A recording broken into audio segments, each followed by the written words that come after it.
আমার লেখাপড়া করার খুবই ইচ্ছা ছিল, কিন্তু আমার শাশুড়ি তা চাইতো না। আমি লেখাপড়া করি এটা আমার শাশুড়ি সহ্য করতে পারত না। আর তাই শ্বশুরকে একদিন আমার শাশুড়ি কানে কানে কি যেন বলে। তারপর শ্বশুর আব্বা একদিন আমার সাথে যা করেছিল তা কোনো মেয়ের পক্ষে মেনে নেওয়া সম্ভব না। তাহলে পুরো ঘটনাটি বলি। আপনার মেয়ে পড়াশোনা করতে পারলে আমি কেন পারবো না? নতুন বউয়ের এমন কথা শুনে চমকে যায় শাশুড়ি। তারপর বলে, তুমি এই বাড়ির বউ আর সে এই বাড়ির মেয়ে। তার সাথে নিজের তুলনা করতে গেলে চলবে না বৌমা। আর নতুন বিয়ে হতে না হতেই এমন মুখের উপর কথা বলছো। এখনো দিন বাকি আছে, না জানি তখন কি করবে। ইকরা তখন বলে, যদি পড়াশোনা নাই করতে দিবেন তাহলে বিয়ের আগে কেন বলেছিলেন যে বিয়ের পর মেয়ে পড়াশোনা করতে পারবে? ইকরার শাশুড়ি তখন বলে, এটা তো এমনিতেই মুখের কথা বলেছিলাম। যদি না বলতাম তাহলে কখনো এই বিয়ে করতে না। আর বাড়ির বউদের ঘরে মানায়, কিন্তু বাড়ির বাহিরে মানায় না। ইকরা তখন বলে, মিথ্যা প্রতিশ্রুতি দেওয়া ঠিক না। আপনার মেয়ে যদি এই বাড়িতে থেকে পড়াশোনা করে তাহলে আমাকেও সুযোগ দিতে হবে। আমি তোমাকে আগেই বলেছি বাড়ির বউদের মেয়েদের সাথে তুলনা করতে নেই। ইকরা তখন মুচকি হেসে বলে, আপনিই না বলেছিলেন আমাকে এই বাড়ির মেয়ের মতো রাখবেন? তাহলে কি সবকিছু মুখের কথা ছিল? ছেলের বউয়ের কথায় বিরক্ত হয়ে চলে যায় ইকরার শাশুড়ি। আর বলে, যা বলার অসীমের সাথে বলবে। আমি আর কিছু বলতে চাই না। রাতে অসীম অফিস থেকে বাসায় ফিরলে আজ যা যা হয়েছে সব বলে ইকরা। কথা শেষ হলে অসীম বলে, মা যা বলেছেন সব তো ঠিক বলেছে। তুই এই বাড়ির বউ, এখন এসব পড়াশোনার কথা বলা মানায় না তোমাকে। তোমার সংসার সামলাবে, এখন পড়াশোনা করার প্রয়োজন নেই। ইকরা তখন বলে, আমি পড়াশোনা করতে চাই, আর কিছু না। বিয়ের আগে আমি এই শর্ত দিয়েই তারপর তোমাকে বিয়ে করেছি অসীম। অসীম বলে, তুমি পড়াশোনা করে কি করবে? উচ্চশিক্ষিত হবে, আর বেশি হলেও পড়াশোনা শেষ করে তুমি একটা ভালো চাকরি করবে। এর বেশি তো কিছু না। আমি পড়াশোনা করতে চাই। চাকরি করব নাকি করব না এটা পরে দেখব। নাইম বলে, এত কিছু দরকার নেই। আমি তো আছি। এমন তো না যে আমি ভালো কোনো চাকরি করব না। তোমাকে অভাবে রেখেছি। ইকরা তখন চোখের কোণে জল নিয়ে বলে, আমার বড় বোনকেও তার স্বামী একই কথা বলেছিল। আমার বড় বোন আমার থেকেও বেশি মেধাবী ছিল। অভাবের সংসার, বড়লোক পরিবার দেখে এসএসসি পরীক্ষার সময় বিয়ে দিয়েছিল। স্কুলে অনেক সুনাম ছিল, সকল টিচার বলতো হুমায়রা অনেক ভালো ছাত্রী আর মেধাবী ছাত্রী, এই স্কুলে কখনো দেখেনি এমন ছাত্রী। কিন্তু এসএসসি পরীক্ষার সামনে করে বিয়ে হয়ে যায়। বিয়ের পরে আমার বোন বলেছিল পড়াশোনা করার দরকার নেই। ঠিক এমনি প্রতিশ্রুতি দিয়েছিল, কিন্তু আজ আমার বোন ঘরে বসে আছে। ডিভোর্স হয়ে গেছে, কোলে 3 বছরের একটা সন্তান। যদি ঠিকমতো পড়াশোনা করতে দিত তাহলে মানুষের বিভিন্ন কথা শুনতে হতো না, সবকিছু নিজেই গুছিয়ে নিতে পারত। অসীম তখন বলে, তোমার কি মনে হয় আমাদের সম্পর্ক একদিন নষ্ট হয়ে যাবে? আমি জানি না কি হবে, তবে এতটুকু জানি সম্পর্ক গড়তে অনেকটা সময় লাগলেও ভাঙতে কিন্তু 1 মিনিট যথেষ্ট। আমার আপুর সাথে যা হয়েছে তারপর থেকে আমি আর কাউকে বিশ্বাস করি না। অসীম বলল, আচ্ছা ঠিক আছে, আস্তে আস্তে বিশ্বাস হয়ে যাবে। এটা বলে অসীম চলে যেতে চাইল। দরজা থেকে বাহির হওয়ার সময় পিছন থেকে ইকরা বলল, দাঁড়ান। পিছন থেকে ফিরে দাঁড়ায় অসীম। আপনি কিন্তু আমার কথার এখনো জবাব দেন নাই। জবাব না দিয়ে চলে যাচ্ছেন, এটা কিন্তু ঠিক না। অসীম বলল, কিসের জবাব? ইকরা কিছুটা অস্বস্তি নিয়ে বলল, আমি আপনার সাথে আমার পড়ালেখার কথা বলেছিলাম। অসীম বলল, এই বিষয় নিয়ে পরে ভেবে দেখব আমি। মাত্র 1 সপ্তাহ বিয়ে হয়েছে, ধৈর্য ধরো। আর 3 মাস পরে আমার এইচএসসি ফাইনাল পরীক্ষা। আমি আর সময় অপচয় করতে চাই না। আমার ভাই নাইমকে বলে দিয়েছি আমার বইগুলো দিয়ে যেতে। কালকে সকালে নাইম আসবে। এখন আপনাদের থেকে অনুমতি নেওয়ার জন্য আমার দরকার নেই, কারণ আমি বিয়ের আগেই বলেছি ঘর সংসার সামলাপ আর পড়াশোনা করব। অসীম কিছুটা বিরক্ত নিয়ে চলে যায়। এতক্ষণে অসীম বুঝে গিয়েছে ইকরা অনেক জিদ্দি একটা মেয়ে, যা বলছে তাই করবে। পরের দিন সকালে ভাই আসে। আজ শুক্রবার, সবাই বাসায় আছে। নাইম এসে কলিং বেল বাজায়। অসীমের মা এসে দরজা খুলে দেয়। নাইমের হাতে বড় একটা ব্যাগ দেখে বলে, এই ব্যাগের মধ্যে কি আছে? নাইম বলে, আপুর ফাইনাল পরীক্ষা 3 মাস পরে, তাই বইগুলো দিতে আসলাম। এই কথা শোনার পরে অসীমের মায়ের মাথা গরম হয়ে যায়। তারপর অসীমের সামনে এসে বলে, তুই কি অনুমতি দিয়েছিস পড়াশোনার জন্য? না, আমি কিছু বলি নাই পড়াশোনা নিয়ে। ইকরা বলে দিয়েছে পড়াশোনা করার জন্য কারোর অনুমতি নেওয়ার দরকার নেই। আর বিয়ের আগে পড়াশোনার জন্য অনুমতি দেওয়া হয়েছে। তাহলে এখন আর সমস্যা কিসের? সমস্যা আছে, তুই বুঝবি না। বুকে মাথার উপর তুলে রাখা যাবে না। আজ তোর কথা শুনে নাই, কালকেও শুনবে না। এভাবে আস্তে আস্তে তোর কথায় কোনো পাত্তা দিবে না। ইকরা এসে ভাইকে রুমের মধ্যে নিয়ে গিয়ে শরবত খেতে দেয়। অনেক রোদের মধ্যে আসছে, মুখটা একদম পুড়ে গিয়েছে। ক্লাস 9-এ পড়ে 9। অসীমের মা বলে, তুই দাঁড়া, আমি মজা দেখাচ্ছি। বইসহ এখনই আমি ওর ভাইকে বিদায় করে দিচ্ছি। অসীম বলে, না মা, এমন কিছুই করবে না। চলেই যখন এসেছে কোনো ঝামেলা করবে না তুমি। নতুন বিয়ে হয়েছে, এটা যদি ইকরার বাবা মা জানে তাহলে একটা সমস্যা সৃষ্টি হবে, আর ডিভোর্সও হয়ে যেতে পারে। এখানে মান সম্মানের একটা বিষয় আছে। নাইম ওর বোনকে বলে, আপু, তোর শাশুড়ি তোর পড়াশোনার অনুমতি নিয়ে কি বলছে? আগেই তো বলা হয়েছে তুই বিয়ের পর পড়াশোনা করতে পারবি। নাইম ওর দুলাভাইয়ের সাথে বাইরে গিয়েছে, তখন ইকরার শাশুড়ি এসে বইয়ের ব্যাগটা নিয়ে চলে যায়। ইকরা বাধা দিতে চাইলে ধাক্কা মেরে পাশে ফেলে দেয়। ইকরা মাথায় প্রচণ্ড আঘাত পায়। ঠিক তখনই রুমের তার শ্বশুর অবস্থিত ছিল। শ্বশুর তাকে হাসপাতাল নিয়ে যায় এবং ব্যান্ডেজ করে বাসায় চলে আসে। আমার শ্বশুরকে আমার শাশুড়ি ডাক দিলেন, এইদিকে আসেন, কথা আছে আপনার সাথে। শ্বশুর তখন ডাক শুনে চলে গেলেন। আমার শাশুড়ি আমার শ্বশুরকে কানে কানে কি যেন বললেন। আমি শুনতে পাইনি। আমার কেন জানি আমার শ্বশুরকে সন্দেহ হলো। আমার শাশুড়ি কার পড়া পেয়ে শ্বশুর আগের মতো আমার সাথে তেমন ভালোভাবে কথা বলে না। অসীম রাতে বাড়িতে ফিরল, তখন তার মাথায় ব্যান্ডেজ দেখে বলল, কি হয়েছে তোমার? ব্যান্ডেজ কেন তোমার মাথায়? আপনার মা আমাকে ধাক্কা মেরে ফেলে দিয়েছে, আমি আমার ভাইয়ের কাছ থেকে বই নিয়ে পড়তে বসলাম তাই। আমি আগেই বলেছি তুমি এসব পড়াশোনা এখন বাদ দাও, কি হবে এত লেখাপড়া করে? এই কথা বলে অসীম বলল, আমার একটা চাকরি হয়েছে শহরে, তাই আমি আগামীকাল চাকরিতে চলে যাব। আমি তোমার সকল খবর ফোনে নিব। মায়ের সাথে ঝগড়া করবা না। তোমার যা কিছু লাগে আমাকে ফোনে বলবা, আমি সব তোমাকে দিব। আমার কিছুই দরকার নেই। কত স্বপ্ন ছিল লেখাপড়া করার, আপনি এটাই যখন দিতে পারলেন না, তাহলে আমার আর কিছুই চাওয়ার নেই।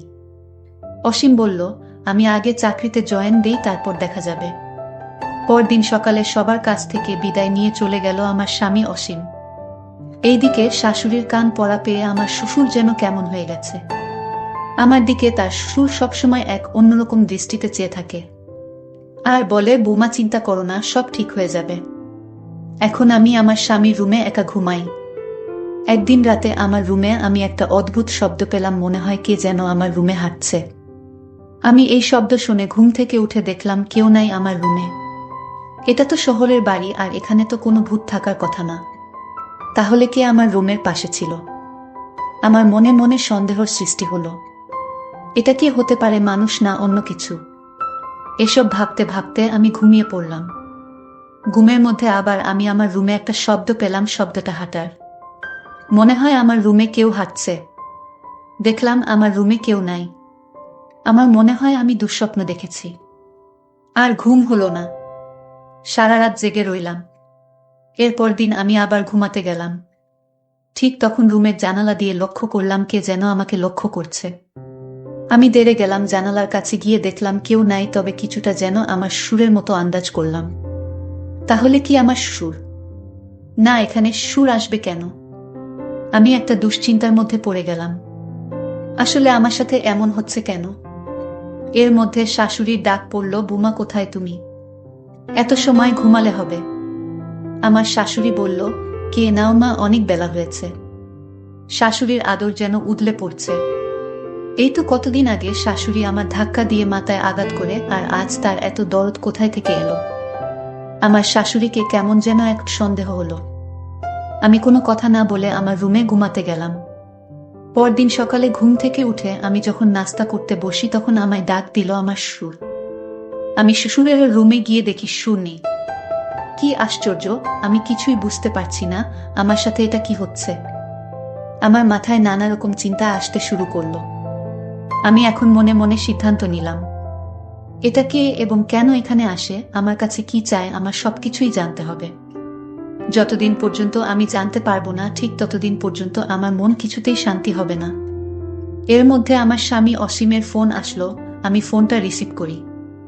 আমার স্বামী আমায় বলল, কেমন আছে? আমি বললাম, ভালো, তুমি কেমন আছো? ভালো। আচ্ছা, তোমার কোনো সমস্যা হয়নি তো? মা বাবার সাথে মিলেমিশে থেকো, ঝগড়া করো না। আর তোমার কিছু লাগবে? আমি বললাম, না, কিছু লাগবে না। যদি লাগে তাহলে আমি বলবো। ঠিক আছে, আমি সামনের সপ্তাহে বাড়িতে আসবো, তুমি কোনো চিন্তা করো না। এরপর আমি মনে মনে সিদ্ধান্ত নিলাম, আমার রুমের পাশে কে থাকে এই রহস্য বের করতে হবে।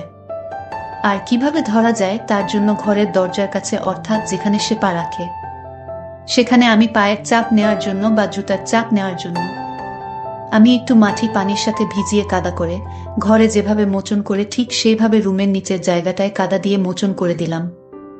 এখন যে কেউ এখানে এসে দাঁড়ালে তার জুতার ছাপ লেগে থাকবে, আর তা দেখে আমি সহজেই বের করতে পারবো এটা কে এবং কি চায়। পরদিন সকালে যখন আমি ইচ্ছে করেই রুমে যাই, তখন আমি লক্ষ্য করলাম এখন কেউ আসে না। আমি ভাবলাম রাতে হয়তো আসবে, আর তাই রাত পর্যন্ত অপেক্ষা করতে লাগলাম। তার মাথার অংশটা কিছুটা আন্দাজ করতে পারলাম, কিন্তু আমি শিওর না এটা কে। তারপর আমি যখন রুম থেকে বের হই, তখন আমি তার জুতার চাপটা দেখে আমার মাথায় যেন আকাশ ভেঙে পড়ল। দেখলাম আমার আপন ছোট ভাইয়ের জুতার চাপ। তাহলে নাইম এখানে কিভাবে আসবে? আর সে এখানে আসবে কেন? সে তো আমাদের বাড়িতে, এটা তো দেখছি আমার ভাই নাইমের জুতার ছাপ। না, এটা হতে পারে না। আমি ভুল দেখছি না তো? আমি স্বপ্ন দেখছি না তো? আমি আমার প্রত্যেকটা রুমে আমার ভাই নাইমকে দেখলাম এবং তার জুতা খুঁজলাম, কিছুই পেলাম না। আমি এখন কি করব বুঝতেছি না। এই বিষয়টা কি আমার শ্বশুর শাশুড়ির সাথে শেয়ার করা যায়?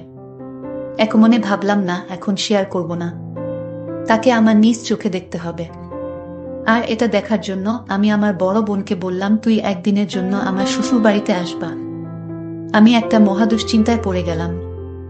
আমি আপুকে বললাম, তুমি আমার শ্বশুর বাড়িতে আসো, তোমাকে আমার জরুরি দরকার। তুমি কালই আমার স্বামীর বাসায় আসো। বড় আপু বলল, ঠিক আছে, আমি কাল আসছি। পরদিন আপু যখন আসলো, রাতে খাওয়া দাওয়া করে যখন ঘুমাতে গেলাম, তখন সব ঘটনা আমি খুলে বললাম। আপু বলল, নাইম এখানে আসবে কি করে? সে তো আজ 10 দিন ধরে তোর দুলাভাইয়ের বাড়িতে। তোর দুলাভাই ব্যবসার কাজে গেছে, তাই বাড়িতে কেউ নাই, তাই আমি একা একা থাকতে ভয় পাই, আর তাই নাইমকে নিয়ে গেলাম আমার বাসায়। কি বলো আপু, তাহলে নাইমের জুতার ছাপ এখানে কি করে এলো? ঠিক আছে, তুই কোনো চিন্তা করিস না, কালের রহস্য আমি খুঁজে বের করব। তারপর আপু আর আমি ঘুমিয়ে গেলাম।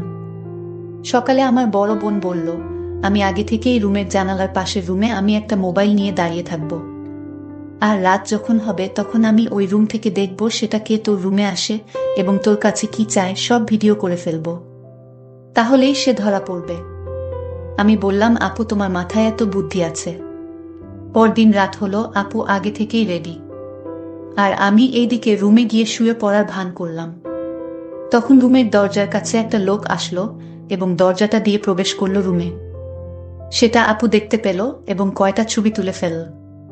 ছবিতে যে লোকটি ছিল তা দেখে আমি অবাক হয়ে গেলাম। সেটা আর কেউ না, এটা হলো আমার শ্রদ্ধেয় শ্বশুর আব্বা। কিন্তু এটা যদি শ্বশুর আব্বা হবে, তাহলে নাইমের জুতার চাপ এখানে আসলো কি করে? কিন্তু ছবিতে ভালো করে লক্ষ্য করলাম, শ্বশুর আব্বার পায়ে যে জুতা ছিল সে জুতা নাইমের। মানে আমার শ্বশুর আব্বা নাইমের জুতা রুমের দরজার কাছে আসতো।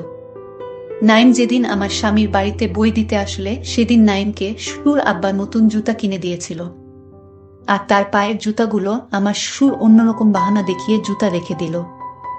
শ্বশুর কেন আমার ভাই নাইমের জুতা পরল সেটা পরে বলছি। তার আগে বলি, আমি যখন ঘুমের ভান করে শুয়ে রইলাম, তখন শ্বশুর আব্বা আমার রুমে ঢুকল। তারপর আমার স্বর্ণের অলংকারের সাথে একটা তাবিজ বেঁধে দিল, আর আপু জানালা দিয়ে ভিডিও করল। তাবিজটা বেঁধে রুম থেকে বের হয়ে গেল। আমি আমার স্বামীকে ফোন দিলাম, বললাম তাড়াতাড়ি বাড়িতে আসো, জরুরি কথা আছে। আমার স্বামী আমার কথা মতো রওনা দিয়ে দিল।